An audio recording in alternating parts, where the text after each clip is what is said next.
Hey, what's up guys? Welcome back to the channel, and today we have got the OVR and Archetypes sneak peeks for Madden Mobile 21. First thing you're seeing on your screen right now is the MOTD that was in the game for today, so you can go and check it out if you want to. It says, Game Designer Jeff and Assistant Game Designer Goss joined the stream to discuss changes to archetypes and their relationship to OVR in Madden NFL 21 Mobile. Top Lamar Jackson, blah blah blah. You can go and look at this stream and replay that and see everything that they said, which is going to take longer, but you're obviously going to get all of the information that they tell. The next image is the schedule. This is updated from last week, which was incorrect. This one is just changed today's date to July 7th. Next week, however, we are going to be going back to Mondays, so I'll have another video out on Monday on art, which is going to be next week's reveal. After that, on the 20th, is competitive and tournaments. And then after that, there is going to be more stuff. Nick said that soon he will be releasing another calendar showing more things that are going to be revealed on future days. He also mentioned gameplay. Gameplay was something that was talked about, as you can see, structuring gameplay on June 22nd. They didn't actually show gameplay, which is what a lot of people were thinking was going to be shown, but he did say that we will be seeing some gameplay for the new game in about a week or two. So we're going to watch out for that. But until then, we have got OVR and Archetypes and then art next week. But let's hop straight into the first screenshot here. And we got a pair of players. It's two John Rosses. As you can see, there's a couple of immediate things off the bat. The first thing I want to mention is that the card art that you see here is not the final card art of the game. It's just something that they whipped up really quickly to show us these images.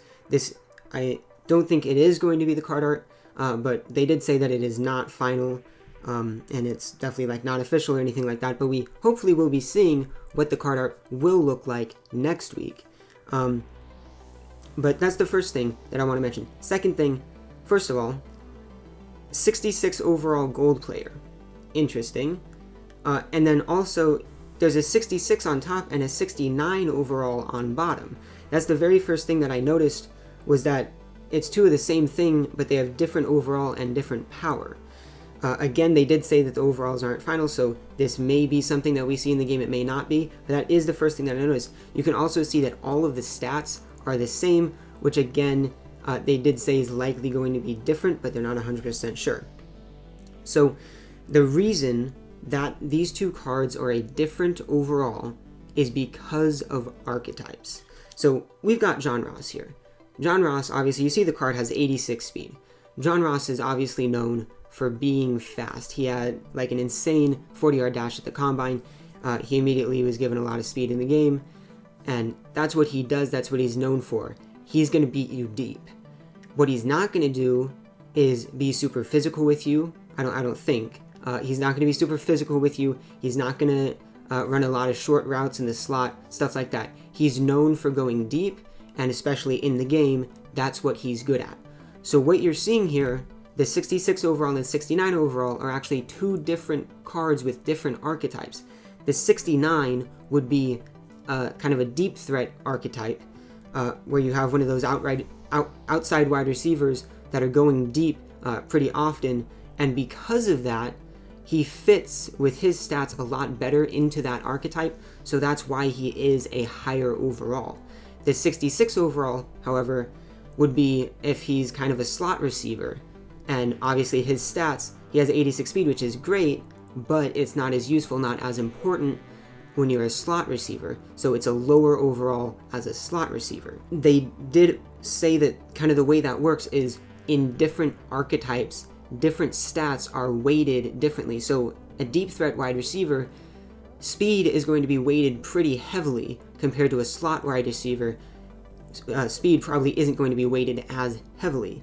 And then I'm sure there's a bunch of other stats. They didn't really mention any others, but speed is kind of the most obvious one right here. They did mention, obviously you see the stats are all the same right here, but they did mention that the stats would, in theory, be different between archetypes.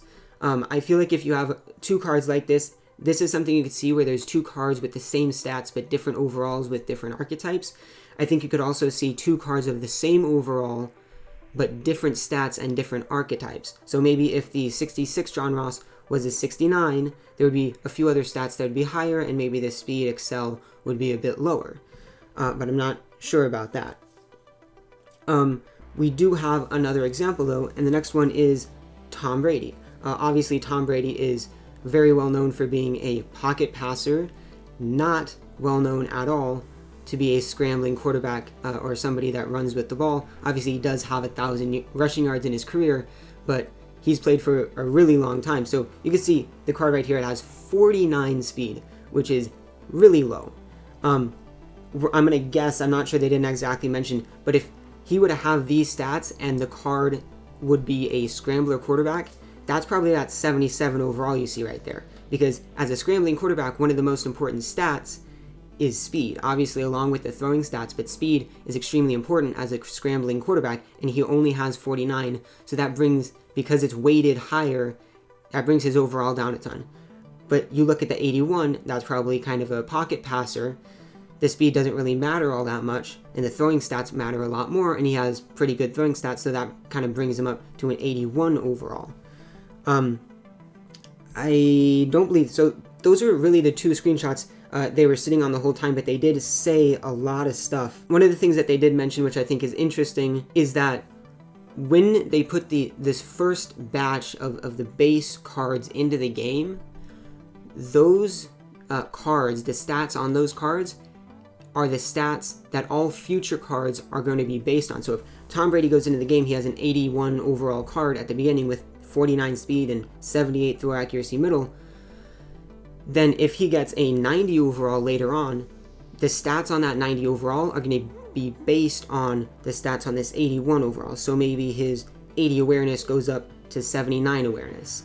Obviously it might not be exactly that, and not everything is going to go up by the same amount, but they did say that that's how they do it. All future cards are based on the base cards that they've initially put in the game. They also mentioned, which I think is interesting, the way that they make the base cards and give them their stats is they basically go into MUT on console and they pull those cards into mobile, and then there are some stats that they have to change, some tweaking that they have to do, because Madden Mobile is a different game, but they do pretty much get everything straight from console with a few stat changes, which I thought was pretty interesting. Now, as you see from these two cards right here, the Tom Brady differing between a 77 and an 81, between kind of a scrambler and a field general archetype, and then the John Ross changing 3 overalls between a deep threat and a slot receiver. There are some players that won't be impacted as much by it because their skill set is just so big and wide range. One of those players that they did mention was Julio Jones. He's obviously one of the best receivers in the league, and he has been for a really long time. And one of the things that he's known for is being able to do anything and everything. He can run the entire route tree, he can go deep, he can play in the slot, he can do everything. So someone like Julio Jones probably wouldn't have as much differentiation in his overall between different archetypes, since he's good at everything, compared to the John Ross and the Tom Brady, who are more kind of focused on one part of the game, not really focused on another. Another player that they did mention, similar to Julio, would be Aaron Donald, and not only are his stats amazing no matter what archetype you put him in, you can also put him in different positions. So they might start with him at D tackle at the beginning of the season. His base card might be a D tackle, but then they might give him a D end later on in the year. Those are just two examples of different ways that the archetypes can function and affect a card's overall. But I think this will be pretty interesting to see, and it seems more useful, I would say, than what we have right now. That was pretty much all that they talked about. But I think it was pretty cool, pretty interesting, in my opinion. Definitely let me know what you think down in the comments below. If you thought it was interesting or not, if you agree with it or not, changes you would make, stuff like that. I love talking with you all down in the comments. 2 more things that were mentioned. Obviously, the new schedule is going to be put out soon, having more dates for more reveals. one of which may be gameplay. I'm not sure if that's going to be a scheduled reveal or just kind of a thing that they put out. But the other thing, which I was definitely happy to hear, is that they are going to be reworking the auction house, and Nick Messina specifically mentioned price floors and ceilings. Those have obviously created a ton of issues in the game, not being able to sell a ton of elites, not being able to sell a lot of onyxes, and making it extremely difficult to sell onyxes. They said that they're going to be reworking the auction house. Obviously, being able to sell collectibles is going to be something new that they're bringing back into the game, that was mentioned in one of the previous reveals. But I'm super excited to hear that, and I know maybe MMT is a little interested in that as well.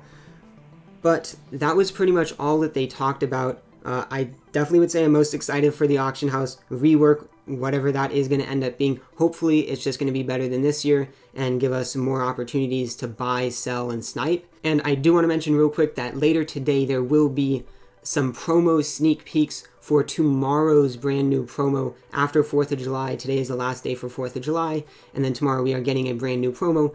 Today we will be getting sneak peeks, and I will put out a video on that, so make sure you stay tuned with post notifications on if you want to see when that goes live.